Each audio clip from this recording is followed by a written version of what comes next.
We now begin our fourth session, Investment, Supply Chain Development, and National Legislation. This session will be moderated by Mr. Wael Director, Mining and Metals Consulting, Wood Mackenzie. Wood Mackenzie is also the official partner of this panel.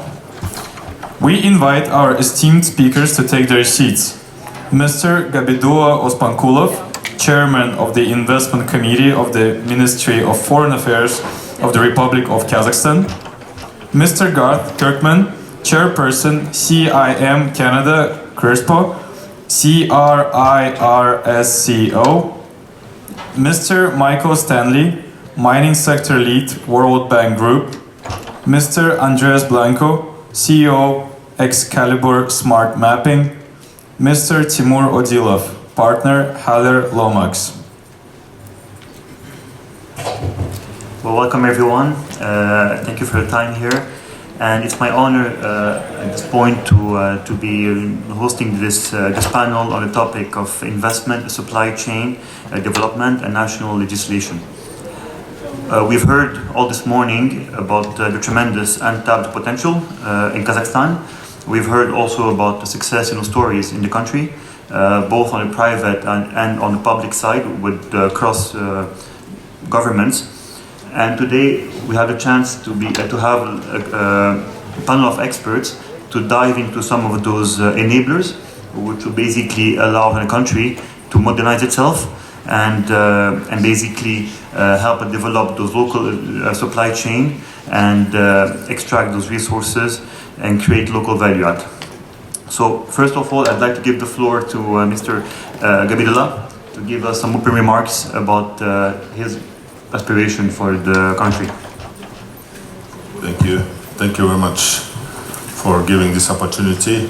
Ladies and gentlemen, distinguished guests, it's a great honor to me to present Kazakhstan at this highly significant event. With this mind, please allow me to provide key insights into Kazakhstan's strategic goals to attract and facilitate investments in the mining sector.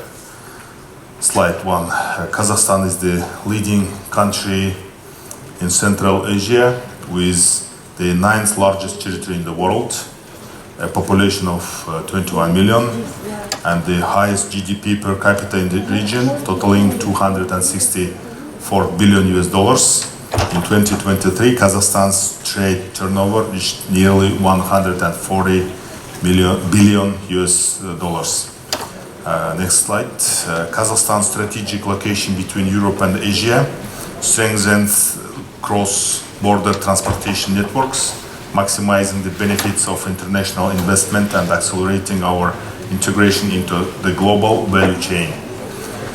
These strong economic indicators reflects Kazakhstan's favorable investment climate. We are home to major transnational corporations such as ExxonMobil, Shell, Blanco, GE, Citibanks, etc. To support investors, Kazakhstan has developed a unique investment framework, including Kazakh Invest, one-stop shop for investment support, the investment desk office chaired by the Prime Minister of Kazakhstan, and the Foreign Investors Council chaired by the President of the Republic of Kazakhstan.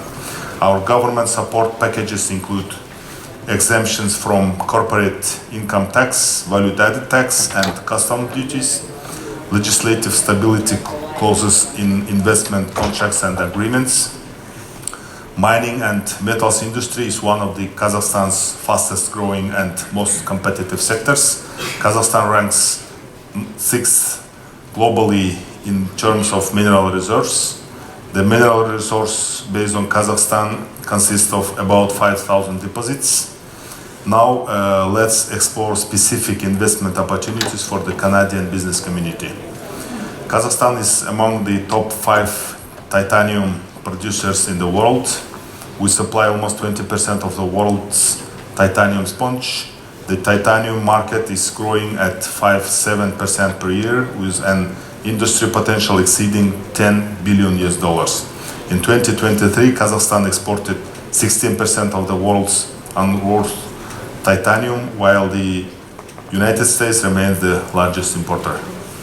Kazakhstan ranks eighth in the global copper reserves. Less than 16% of our copper is processed domestically, leaving a $10 billion investment potential in primary and deep processing.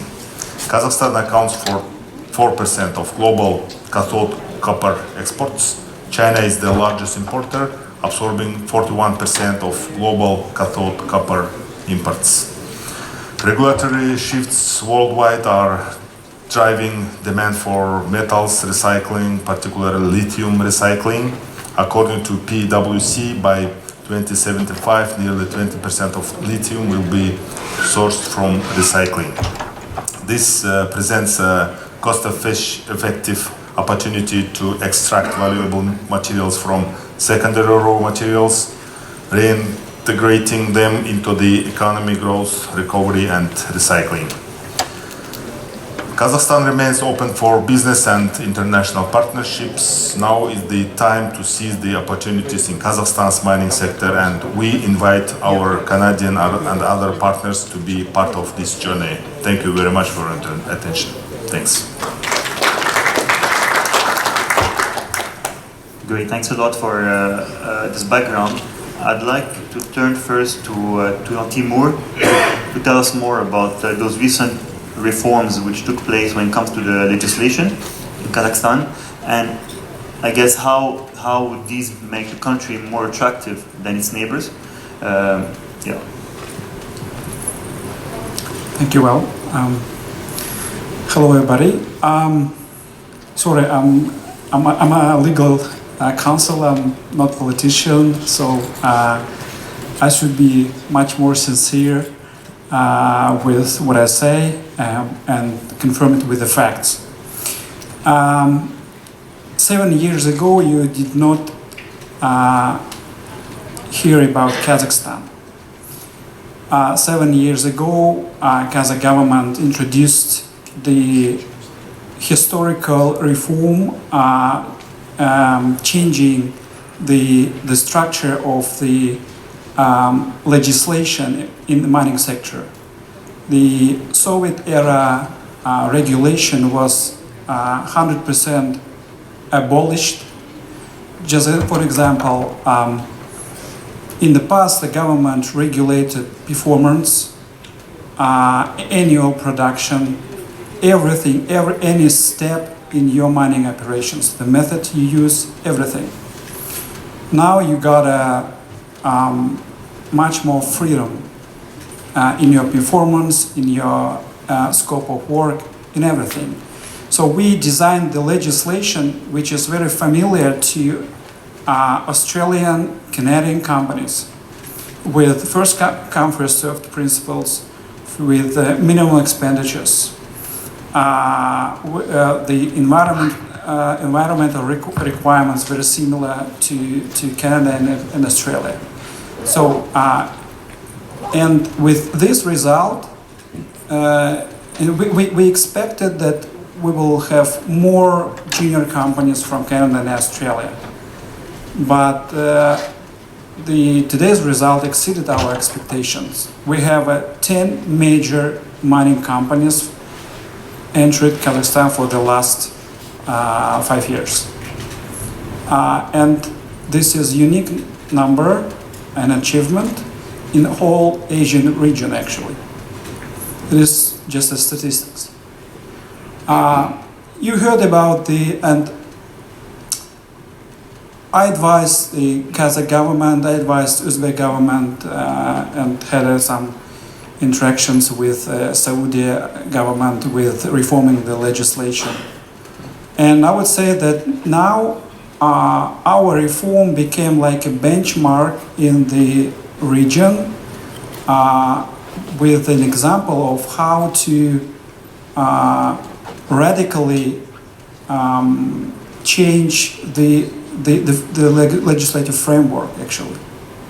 For example, the Uzbekistan just get the reform and half of the provisions just copied from the Kazakh mining law.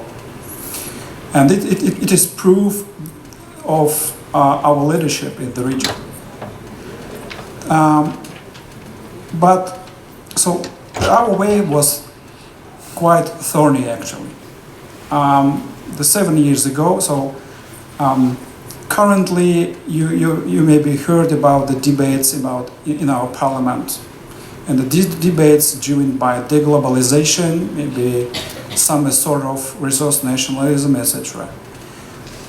With the 10 years experience assisting the stakeholders in our government to improve the legislation and the business climate, I can say that in my country there is enough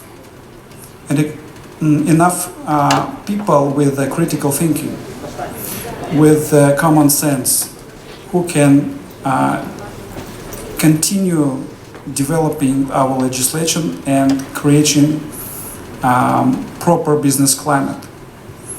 So, and just to confirm it, the three weeks ago, our president principally said that this reform should be continued.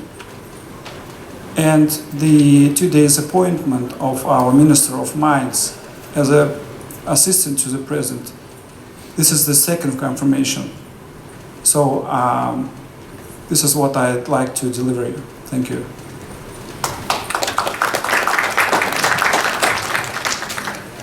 Great, thank you, Timur. So what we've heard earlier about, of course, the importance of data, right? It all starts there. And I'd like to turn to Andres to tell us about how we can leverage next generation technologies, in helping uncover those resources, and at the same time also ensuring that this knowledge gets also transferred in country. Thank you, Wael, and thank you for the organizers to inviting us to participate in this panel and this conference.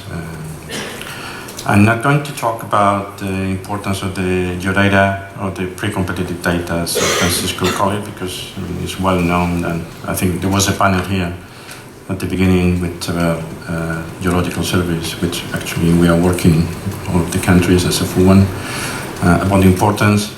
I'm not even going to explain about the importance of the geophysical, airborne geophysics, or all the different technologies, because here is an expert audience, you have a lot of expertise, and so I'm not going to bring any value.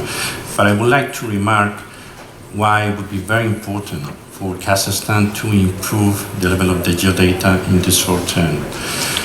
This is not rocket science. The criteria, the requirements to attract investors and responsible investors to a country is easy.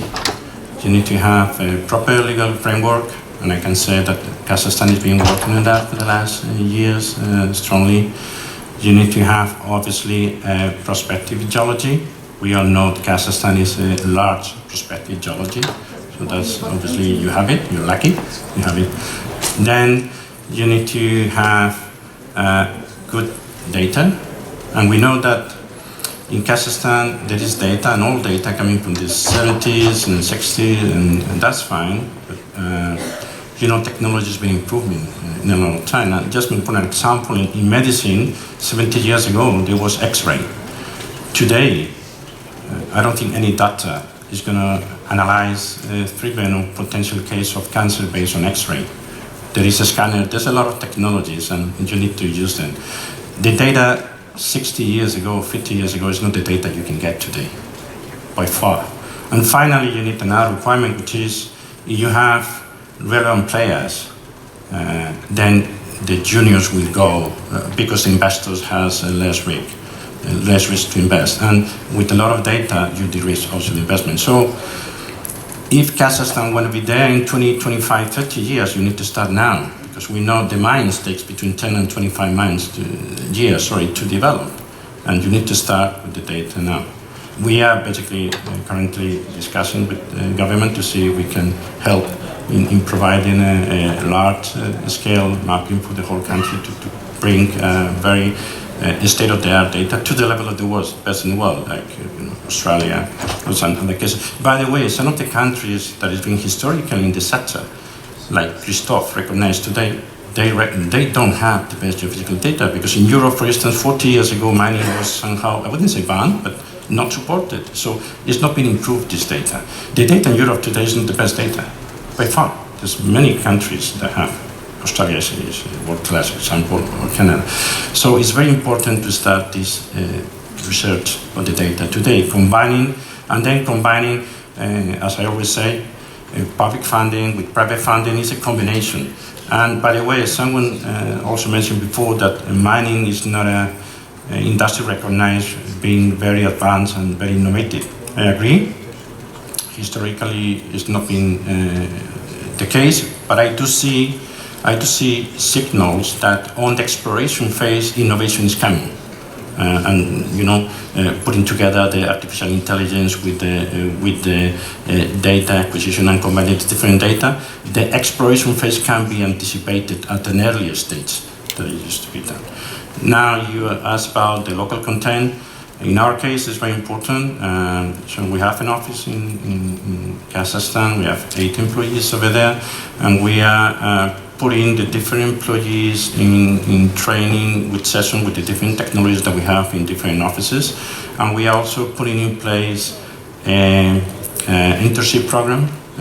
We are working with 2 universities to get a program where we can get some internship in our company, doing training on different offices all over the world, and the most advanced offices, and then develop a local expertise in the country. Perfect, thank you, Andres.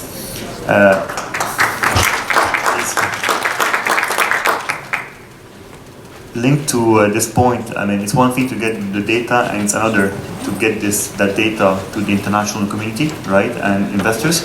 And in doing so, it's important that we follow the reporting and the standards which align with other jurisdictions, especially those which will finance eventually. So I'd like to turn to Garth to tell us more about the reporting and the standards currently being, I guess, followed in Kazakhstan, and how these align with what you expect in other countries. Yeah. Thank you. So CRIRSCO, which, if you look at the letters, they don't kind of spell out our acronym, but it's the International Family of Codes. Started with kind of the big jurisdictions back in the day, which was Canada, Australia, US, and South Africa.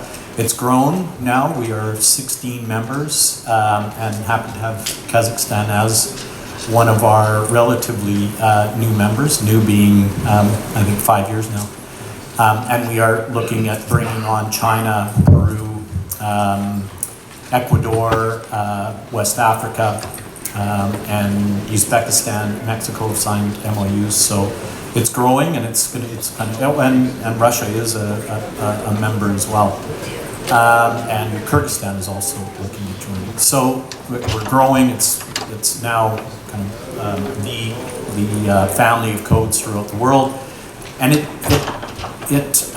guides countries on and practitioners being the people doing the actual work of resources and reserves, which is fed by data, and it's really important to have clean, good, reliable data to go into the end product, which at the end of the day is metal and ground, which is your mineral resources, mineral reserves.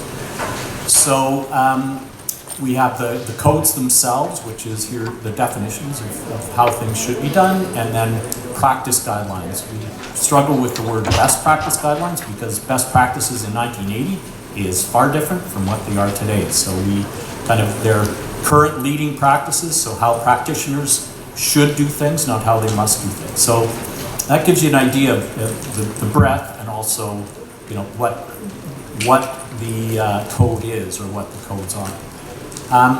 In Kazakhstan, all I got to say is they're doing everything right. The transition between GKZ and the CRIRSCO codes, every change is going to take time. It's an evolution. I think they've come very, very far. There's always perhaps the tendency to, the old system wasn't that bad, and maybe we should go back. I think that's that's gonna happen no matter what. But I think now with the government full-throatedly saying no, we're in 100%, and so it is happening. Now the challenge will be in things like training, making sure that the practitioners within the country are being able to use the codes effectively, and get that back and forth between countries. It's really important to attract investment to have something that the investor, the average investor walking on the street, can understand. So having something that they can relate to, so it's consistency and transparency. So it would be as if they're looking at a project in Canada or the US or Australia, and it's in Kazakhstan. So it doesn't matter where it is. It's a mineral deposit. This is the mineral deposit. This is how the work was done, and there's that comparability. So it's really important for investors to do that. And it was really important for Kazakhstan to make the changes to the royalties and investment law, because it's difficult for an investor to wrap their head around when paying a tax or something when the metal is still in the ground. It's you're actually not deriving revenue from it. So from an investment point of view, making those changes was really important. So yes, I think Kazakhstan is doing all the right things. From a personal point of view, I find the West. So I find that in Kazakhstan, it's right size regulation. In Western countries, I feel that we tend to over-regulate, and all regulation is good regulation, even if you're doing it the same thing 2 and 3 times. So having all this overlapping regulation is actually, I think, a hindrance to the West actually getting things done. That's my personal point of view. My last point is on having basing your resources, basing your mineral endowment on something other than somebody just saying, you know what, there's $10 trillion in the ground in our country, and we've seen fairly recently the consequences of another country maybe kind of saying, well, I want that. So I think having information, having data, having that you can trust, basing your results on data is a good thing, and I think Kazakhstan is doing all the right things. So, thank you.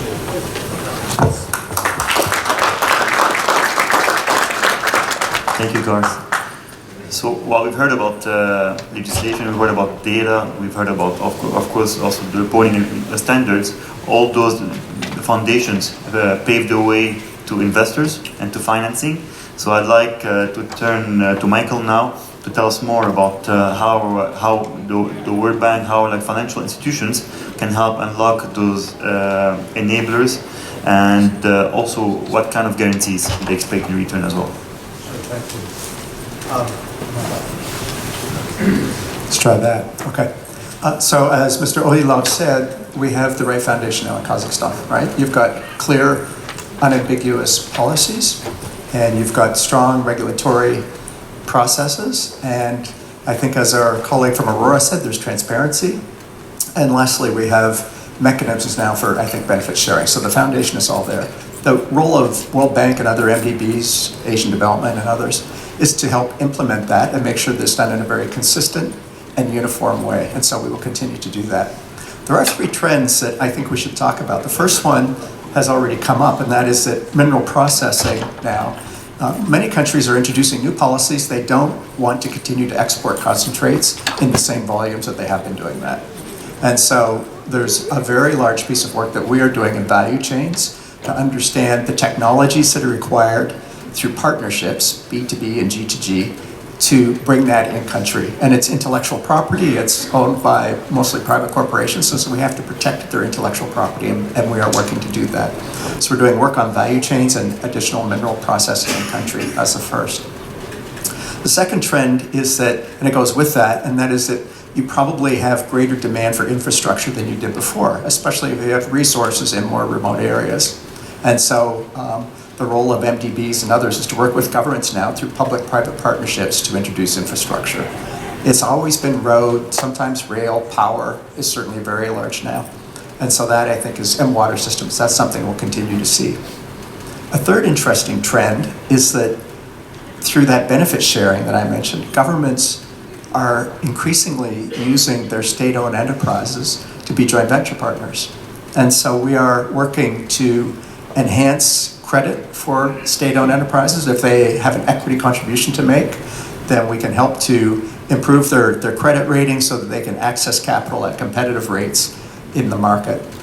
And then increasingly, we've also been working with state-owned enterprises to help them be more drivers of mineral development itself so they can attract in that private sector investment that's so important.